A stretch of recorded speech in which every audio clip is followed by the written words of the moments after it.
Praise the lord అండి. Good morning. బాగున్నారు కదా? దేవుని మాటల కొరకు ఉదయకాల సమయంలో ఎదురు చూస్తున్నారా?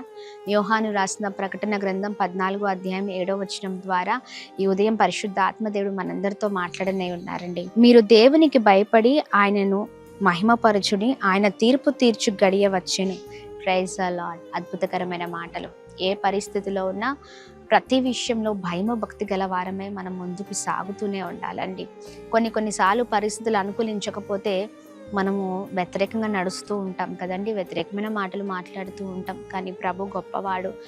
కొన్నిసార్లు అనుకుంటూ ఉంటాం, నా పక్షాన ఎవరు లేరే, నాకు సహాయం చేసేవారు ఎవరు లేరే, నా కొరకు నిలబడేవారు ఎవరు లేరే, ఇంత అన్యాయమా అని అనుకుంటూ ఉంటాం. కానీ గుర్తుపెట్టుకోండి, ఏ పరిస్థితి అయినా ప్రభుని స్తుతిద్దాం, మహిమపరుద్దాం. ప్రతి పరిస్థితిలో ప్రభు మనల్ని అన్ని విషయాల్లో నడిపించే దేవుడై ఉన్నారు.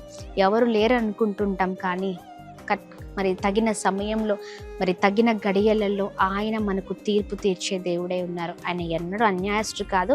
ఇక నువ్వు ఎదురు చూస్తున్న సమయం రానే వచ్చింది. ప్రభు నిన్ను గొప్ప చేయబోతున్నారు.